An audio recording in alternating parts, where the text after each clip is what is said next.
Paano ka makakakuha ng bata at magandang asawa kung 50 ka na at hindi ka naman mayaman? Can hardly sleep at night, doing crazy dreaming. You're the reason why. Hindi ko rin alam dahil wala naman akong bata at magandang asawa.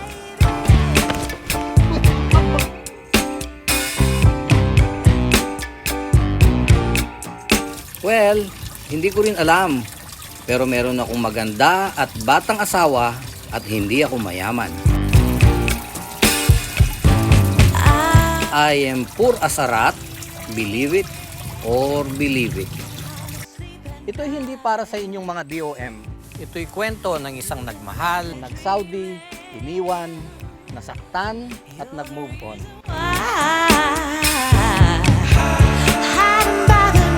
Typical na Saudi story ang nangyari sa akin. Nagtrabaho ako sa Antivenom Production Center ng Riyadh. Iniikot namin ang buong kingdom upang mangolekta ng mga makakamandag na ahas at scorpion sa disyerto. Umalis akong happily married sa isang magandang babae na 13 years younger sa akin. At yes, pag-uwi ko, single na ulit ako. Iniwan na ako ng aking asawa for much better opportunity. At least, hindi naman ako yung kakanta-kanta ng napakasakit, Kuya Eddie. Nanunuti naman, dala pa ang naging pera. Sa sobrang pagmamahal ko sa asawa ko, iniisip kong mamamatay ako kapag iniwan niya ako. Hindi ko na alam kung paano ko nalagpasan pero sadyang ang mga sugat ay pinaghihilom ng panahon.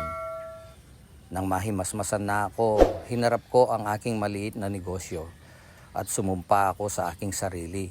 Papalitan ko siya ng mas bata at mas maganda. At nakita ko, hindi naman pala mahirap humanap ng iba. Ang mahirap lang, humanap ng totoo. Pagkatapos ng ilang relasyon, mga relasyong 1 taon, 2 taon, 3, sa kakahanap ko ng bata at maganda, ang napala ko paulit-ulit na sakit. Huli na bago ko napansin, maputi na pala halos lahat ng buhok ko. Nangungulubot na pala ang balat ko. Matanda na pala ako. Tsaka kalubudad. Hanggang dumating na naman muli sa buhay ko, ang isa pang batang nagpalembong na muli sa puso ko. At ako'y napakanta na naman ng Nandyan ka na naman, tinutukso-tukso ang aking puso. Ano ba? Nagre-record ng tao eh. Nagtatrabaho siya sa eatery ko, part-time, kapag walang pasok sa school. Kaya napahanga din naman ako kasi nagsisikap. Pero nang tanungan ko siya ng edad niya, 16 lang pala siya. Nahiya naman ako sa balat ko. Kaya tinextmate ko na lang siya habang patuloy siyang nagtrabaho sa akin, part-time. Mabilis na lumipas ang halos 2 taon. Malapit na siyang mag-18. Inuudyukan na ako ng aking demonyo de la guardia. Sabi niya, Boy, pwede na yan. Pag di mo pa tinira yan, titirahin din ng iba yan. kaya sinubukan ko na rin. Kinausap ko siya, sabi ko, hindi ako mayaman, pero kaya kong ibigay sa iyo ang pangangailangan mo bilang estudyante kung papayag ka na maging girlfriend ko. At least, matanda lang ako pero wala akong asawa. Pero ang sinagot niya, sorry po, ayoko pong matawag na pahiya na naman ako sa anino ko. Nasabi ko na lang, okay lang, friends pa rin tayo. May supply ka pa rin ng load sa akin para ma-text niya ako kung sakaling magbago isip niya. At patuloy kaming naging textmate hanggang dumating ang isa pang DOM. Ouch! Inoferan siya ng weekly allowance, tulong lang daw. Sabi ko, maniwala ka dun, maniningil yun ha. Minonitor ko siya sa text at parang kinukurot ang puso ko kapag ka sinasabi niyang sinusundo siya o hinahatid siya sa school. May kotse din naman ako, kaya lang, halos kasing edad ko. Yung bang tipong kapag ka in-start mo pupunta sa likod yung mga tropa mong gago at taastang makikipaglibing. Uubra ba itong panlaban sa bagong D-Max? So, habang lumalakad ang panahon, lumalabo naman ang pag-asa kong makabingwit muli ng isa pang sariwang isda. At tuluyang gumuho ang ambisyon kong magka-jowa ng maganda at sariwa nang ipagtapat niya sa akin na nahuhulog na daw ang loob niya kay Tanda dahil sobrang bait daw. Matandang di hamak to sa akin ha. Huling hirit ko na lang, sabi ko, masama yan, may asawa yan. Kapag ka nalaman ng asawa, iskandaluhin ka, mapapasama ka na sa mata ng tao. Pero deadma lang, hindi ako ni-replyan. Kaya tinanggap ko na sa sarili ko, talo. Mukhang papapakin na ng matandang kabayo ang sariwang damo. Pero ilang araw lang, naka-receive ako ng text sa kanya. Maaari niyo po ba akong tawagan? Importante lang, wala po akong load. Bigla akong nabuhayan ng loob dahil na-feel ko agad may problema siya kay Tanda. At tama ang hinala ko. Kinulit pala siya ng matanda na magkita sila ng sila lang dalawa. Pinakagat kasi siya nung una sa style na kain tayo sa labas, magsama ka ng friends. Pero di nagtagal, gusto siya na lang mag-isa.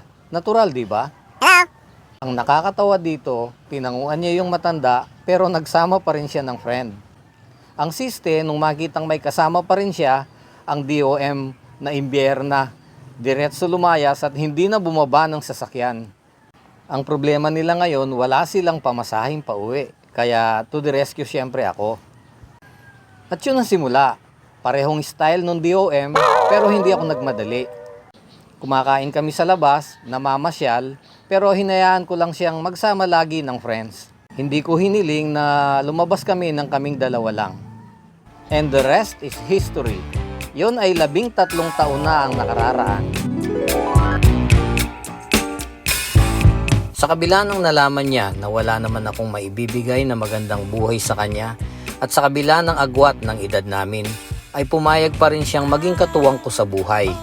Tumira kami sa isang 8x12 na konkretong istruktura na ginawa ko lamang sana para gamiting patubuan ng binhi ng kabute. Na dito ay sakto lang ang isang single bed at maliit na plastic cabinet. Kahit tutol ang buong pamilya at lahat ng mga kaibigan, ay masaya pa rin kaming bumuo ng pangarap. At matapos ang 3 taon ay biniyayaan kami ng isang munting anghel na lalo pang nagpatibay sa aming bigkis. Sa ngayon ay nasa 13 taon na namin. Kahit may pagkakataong may dumarating na nagtatangkang wasakin kami, kahit napakahirap minsan ng buhay namin, na maging siya ay kailangang gumawa ng trabahong panlalaki. Kahit nakatira kami sa isang bahay na sakto lang tumayo pero hindi natapos at ni wala ngang bubong, ay buo pa rin kami.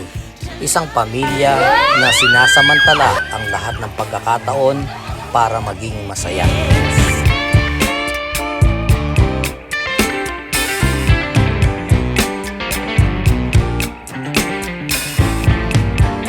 Kung nakarating ka hanggang sa parting ito ng ating video, marahil ay hinihintay mo pa rin yung paano.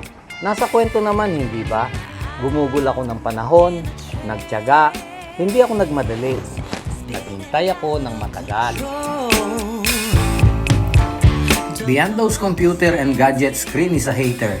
Sasabihin mo, maganda ba yan? Magaganda ba yung mga yan?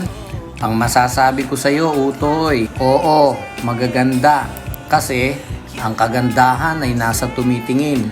Kapag mahal mo ang isang tao, siya ang pinakamagandang nilalang sa balat ng lupa. Kaya kung gusto mo ng bata at magandang asawa, magmahal ka lang ng totoo. Gets mo? I'm brave and I'm broken. My soul is wide open. Kaya kung gusto nyo ng bata at magandang asawa, magmahal ka lang ng totoo. Tignan nyo ko, dahil minamahal ko ng tapat, wagas at dalisay si Mocha Puno, siya ang pinakamagandang babae sa balat ng lupa kahit hindi siya talaga maganda.